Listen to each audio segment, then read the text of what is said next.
Oh, geez. Yeah, what a surprise. Obviously, it's great to talk to you, and it was a surprise to get the message as well. A bit of a whirlwind, really.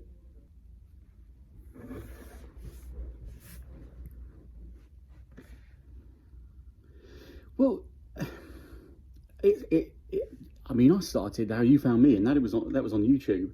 Um, it, it was literally, I think, for the last, it must have been for a couple of years, because it seemed to be on YouTube followers and channels that were recommended to me by YouTube, or that I've searched for, and it just kind of came into my peripheral, and I thought that's something I'd like to do. I'm a massive fan of just wanting to try new things, and I've got a main business anyway that's Spark Angels, that does tech repairs, but I always look for kind of new ventures.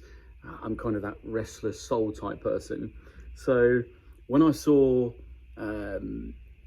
something I wanted to try, and then literally Christmas, and Christmas 19, between Christmas and New Year, I was sat there, and I don't normally take much time off. I'm on my phone, and I was like, you know what, I'm going to Google how to buy Amazon return pallets, because and again, it's something that I've seen done in America. That's mainly most of the videos I'd watched were in America, but yeah, sure enough, pretty much one of the first ones I found was B stock, and I don't know, within about an hour or so, I was putting my my company details in, and a day or so later the account was approved, and the rest was really history. I think I bid on my, without, like many things I do, I don't do it with a great deal of research. I do a little bit, but I like to just kind of hang it out there and see what happens. And yeah, sure enough, I won my first 4 pallets of returns, but they're from mainland Europe, so I think they were from Madrid actually. So yeah, I kind of bid on these, I won them, I broke it to my wife that I'd just spent, I don't know, I think it was about £3,500, and yeah, and she thought I was nuts, but I think she does normally anyway. And yeah, it was literally just like that. I was looking for something to do. I mean, I've got warehouse space anyway, and it wasn't utilized, so although I've got offices and workshops, the warehouse was rarely used for much more than storage. So I thought, again, it would help if I could monetize that for the business. And and so it all began, really. It arrived, I think, mid to end of January, really promptly from Spain. And yeah, I sort of just dived in, recorded some of it as I went, although I wasn't too diligent on recording some of the early stuff. But yeah, it just grew from there. Which kind of categories of pallets did you go for? The first lot of 4 pallets was, I believe, home care. No, it was floor care. And I tell you what, that's what sparked my interest. Really did. It was floor care and kitchen, and what was in that pallet was about 50 robot vacuum cleaners. And I think that's what really, yeah, I think that's what, going from just a casual look to see if I can buy some to actually pressing the button, was the fact that the first pallet load was 50 odd or 55 robot vacuum cleaners. And that's something that I've been fascinated by. I've never owned one. But that was like, yes, all things tech. Let's go straight in. So yeah, definitely there was floor care and kitchen, coffee makers, normal vacuum cleaners, or hoovers as I keep referring to them to, and yeah, these robot vacuum cleaners. And was it like a big package? Yeah, 4 pallets. When it got delivered? Yeah, it's definitely the biggest I've ever bought. Yeah, that is 4 pallets. Luckily, my neighbours had a forklift, the neighbouring unit, so they helped me unload it. And yeah, just, it was like Christmas. And I think some of the earlier videos point to it. You've got these. In fact, yeah, the chap kind of pulled up in his side-loaded 7.5 tonner and said, "Oh, you're gonna make sure that these are all." He had a bit of a moan. Is like, they haven't been wrapped very well. They're not very well packaged. And I'm like, I don't care. Get them off. Let's have a look. I really was kid in a candy store. But then as we kind of wheeled them into the warehouse and shut the door, and I started to feel a little bit nervous about, oh my God, what have I done? But it really didn't disappoint. it was the start of a journey that I've really enjoyed doing. There was no guarantee I was going to make money. I had no clue how I was going to sell the stuff at that point. I had an idea, but I don't know how long. I didn't know how well it would sell. And the other thing is, because they're returns, you don't know how. I think the nerves crept in because you don't know how it's going to be. They could all be literally. What quality they might be. Yeah, they could be. I took a massive gamble. I mean, the good thing is you get an absolute perfect itinerary of what is in there. So, unlike some of the units, unlike some of the pallets I bought, they were an itinerary of items. Not itinerary. What do they call it? Manifest. But you don't know, whether they're literally smashed into little pieces or somebody just didn't want it. So that was the gamble you take. Yeah. And so when you kind of started sifting through them, were they all good quality? Yeah. Started going through them, realised that it's an extremely time-consuming process of turning returns around, and did I misjudge that? Perhaps the time taken. It certainly, I was doing it all on my own, so it did take forever. I think it took me about 3 or 4 months to process just 4 pallets, whereas when I got my entire Arctic load, I was during lockdown. I enlisted the help of my brother-in-law, and we processed 32 pallets quicker than we did 4. But yeah, it was I think again I was quite excited by the fact that we were getting what seemed to be really good quality stuff out and testing robot hoovers and things like that. I think they were they're turning up good. I'm like, what's wrong with this? Nothing. Give it a clean, turn it round. What's wrong with this? Well, it's obvious that there's half of it missing. Can we make a good one out of 2 bad ones?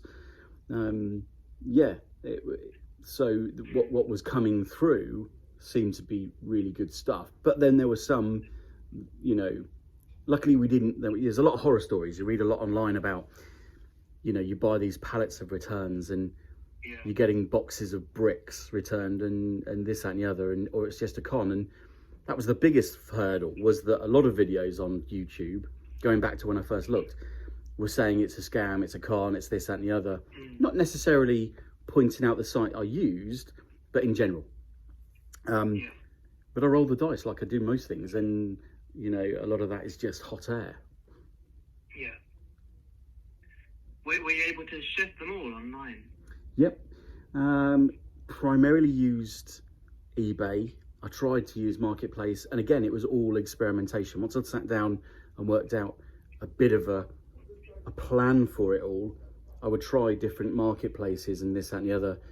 And yeah, sure enough, I mean, stick them on eBay, and they really did start to move. I think by the end of last year, I'd kind of saturated the UK with robot vacuums, because my last few didn't really sell, but they still are.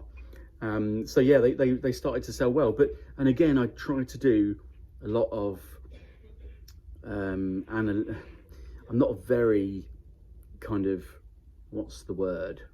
I'm more hit and hope, and rather than sit down and plan it all to the nth degree. So, but I did decide to do some of it, and I think that comes from my motorsport and Formula One past, where I did actually sit down with an Excel sheet and work out some formula to give me an idea of what I was going to price it at. Because again, I had no idea. A lot of the videos I'd watched hadn't actually given me the details I needed. So it was a case of, right, it tells you the retail price. What do I need to break even on all of the lots? What do I need to make a profit on? And it's basically work out a formula of where I'm going to price everything at. And then as it sold, I filled the Excel sheet out, and then that would give me a more accurate, what did it sell at versus what I listed it at, or what it was worth versus what it sold at. So there was a huge amount of kind of that in the end, like analysis, that I did actually enjoy. Yeah. So when you kind of put them online, did you kind of look at the manifest and see how much the retail price was, and set it at that same price, or not?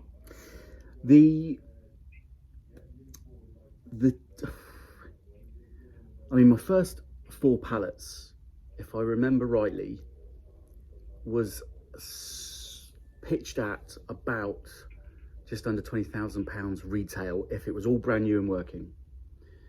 Now, if I remember again, if I could go back and confirm details if we need it, but when I paid about 2, which was about 10% plus shipping, which is quite a lot from Spain. So yeah, I think it was about £3,000. So I knew that I had reasonable. I thought actually it's worth 20, but they're a few years out of date. They're not exact current stock.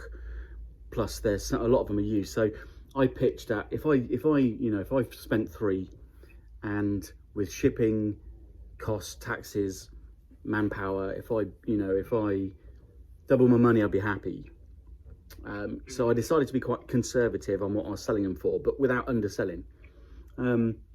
So I think I went in at, I think on average, I sold, I was pitching them around about 60% retail if they were working.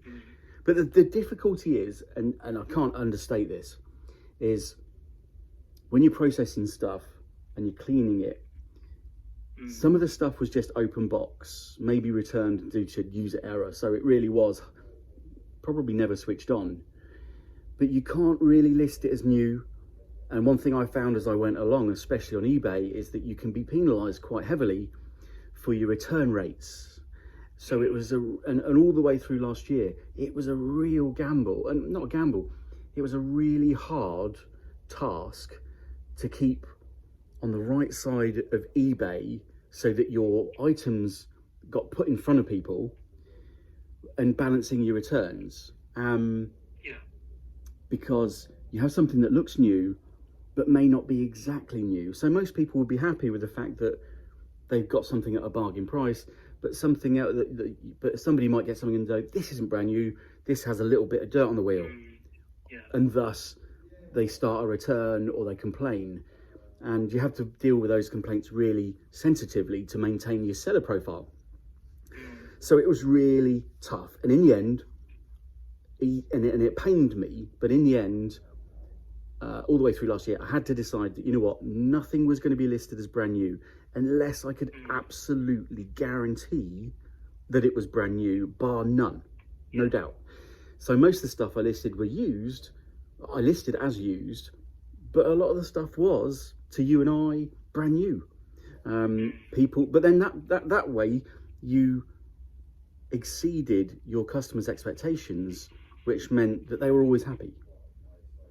They weren't always happy, because the kicker is, and obviously anything that was visibly faulty, I just listed as faulty. But the kicker is, when you have returns, you can't spend the time testing every single coffee machine, vacuum cleaner, everything. You can't test it for weeks, and it might have an issue that only crops up after maybe 2 weeks of use.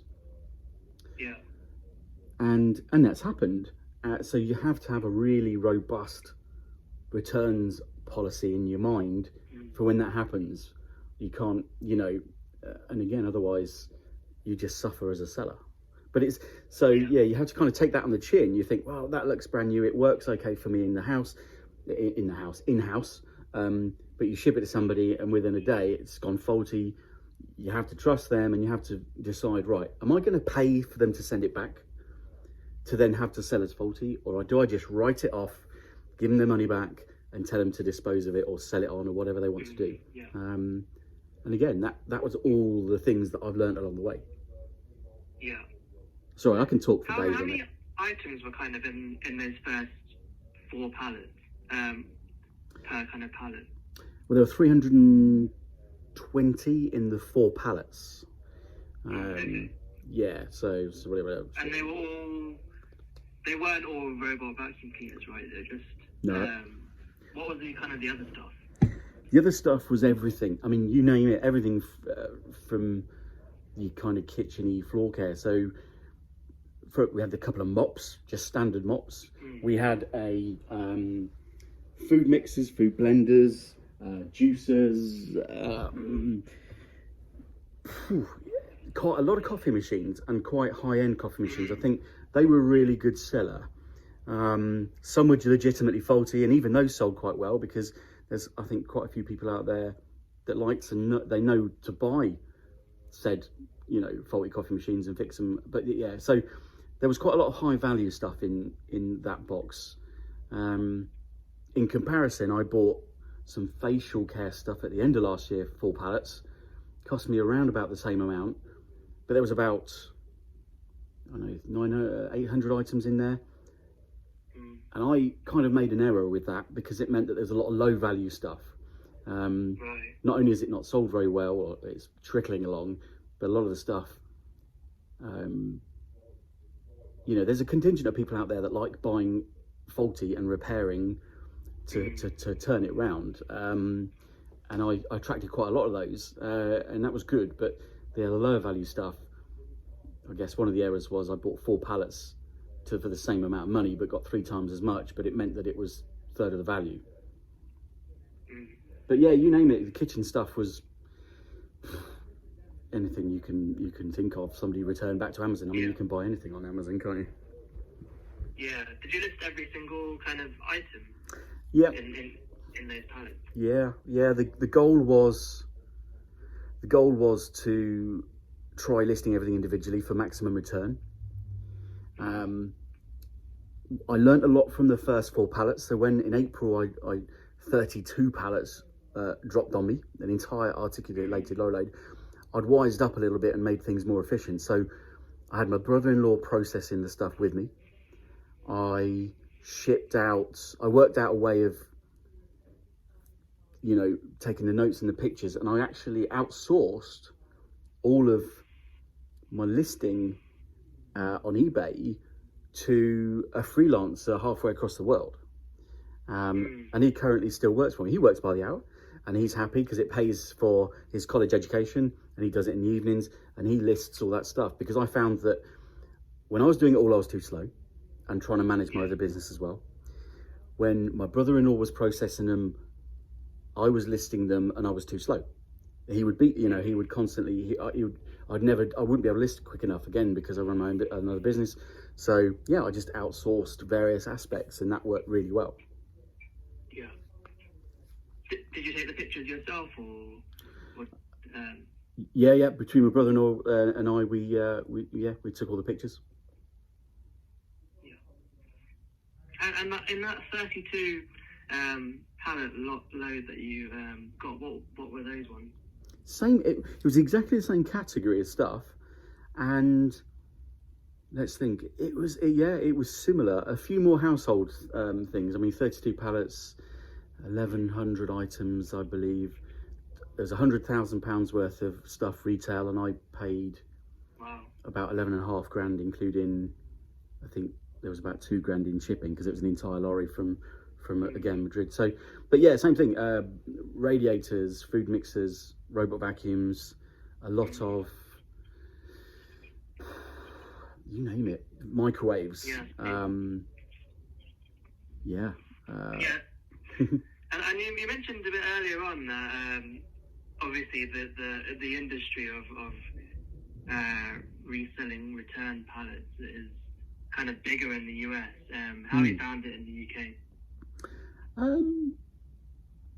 Quite lonely to start with, but I think even though I've got a tiny following on YouTube, I think even with that and my Facebook site, and again it's really small, I've had quite a few people in the UK message me and been interested in wanting to start it, or they've done it and they've offered advice. So actually it's really nice because the last pallet, which I'm currently processing of clothing, I had again it was one of those hit and hope things. I bid and then thought I maybe shouldn't have bid for 2,500 items of kid clothing, but I did, and I got it, and then, like most things, I do it and then think, right, how am I going to make this work? And actually, and again, how do I sell this stuff? And I had somebody approached me on Facebook and said, actually, try listing them by the pallet or by the box. It's easier than you think. I've been doing it for years on various other things. And sure enough, the last fortnight I've been experimenting doing that, and it's going really well. Yeah. So you're buying pallets and listing pallets? Yeah, I mean, I haven't sold a whole pallet, but I've sold a good portion of a pallet in one go, and I'm selling by the box instead of by the actual item. And Yeah.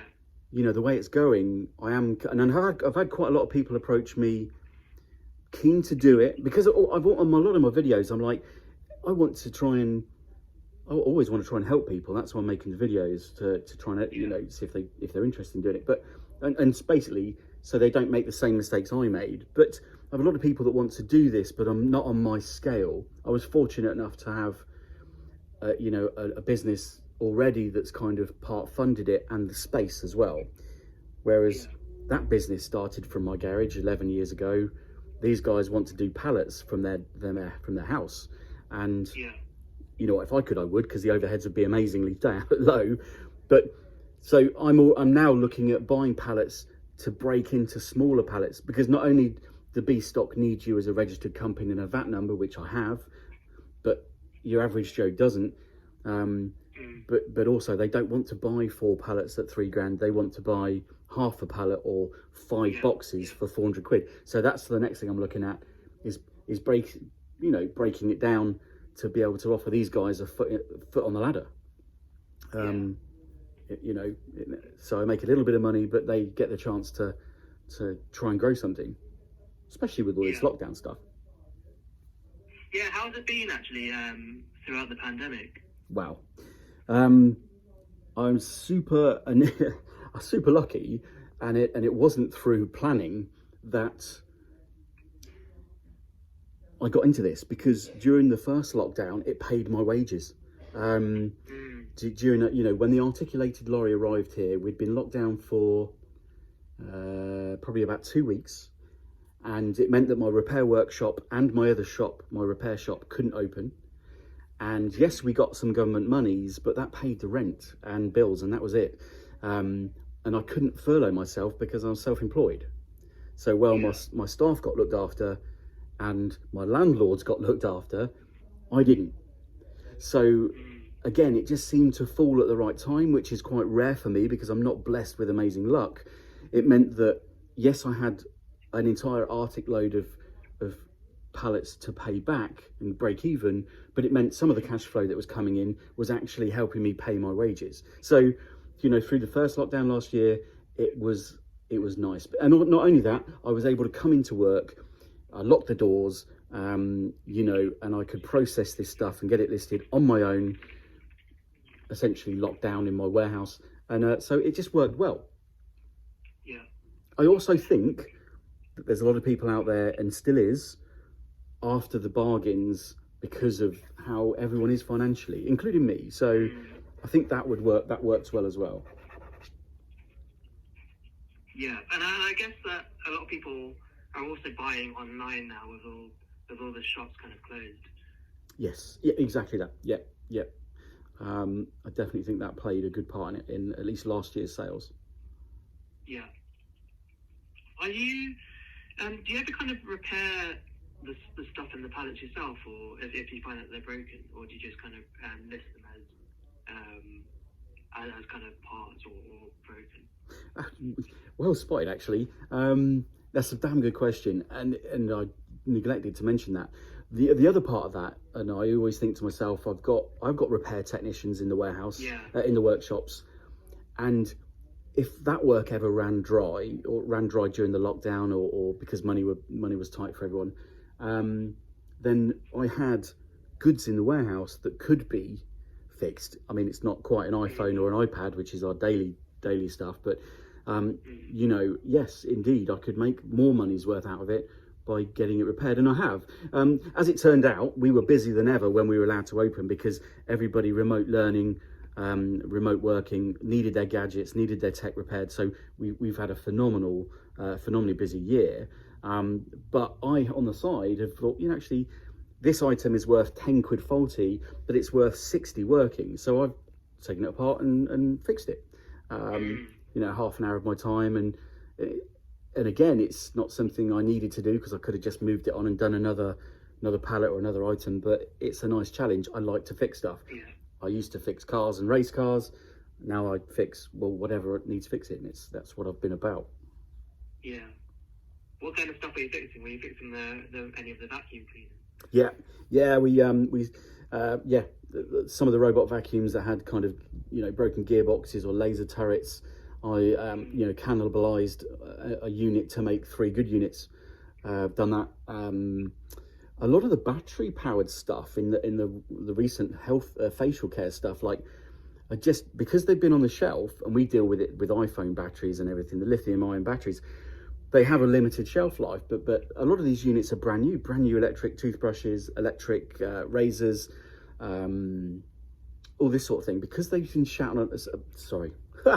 because they've been sat on a warehouse shelf, the batteries degrade to the point where by the time they go out to a customer, and it takes a couple of years to be sat there for this to happen, but when they do go to a customer, the battery's failed, so it's useless. So they return it. It's brand new, just doesn't charge. And yeah, sure enough, I've got some replacement, lithium-ion batteries from researched it first of all, taken it apart, found the battery code, found a corresponding battery online, ordered it, soldered it in place, sealed it back up, bosh, fully working, brand new electric toothbrush worth 60 or 70 quid, or razor, hair, beard trimmer, this, that, and the other. So but again, it's because, well, it fascinates me. Making a bit of money on this is a product, and it's a nice byproduct of just, this sort of stuff. Yeah, it's really fascinating. I think that's pretty much everything. Really, really appreciate your time, Neil. That's been really interesting. Really appreciate it. No problem at all. I'd be interested in the final sort of article, if you could drop me a line and I'd have a read. 100%. Really appreciate it, Neil. Yeah. If you ever, really good stuff. If you ever need an insight into my Formula One days or anything like that, then drop me a line as well. Thank you, Neil. All right, speak to you soon. You take care. Bye-bye. And you bye. Wow. That was wicked. Do you think it sounded desperate at the end? Because it was.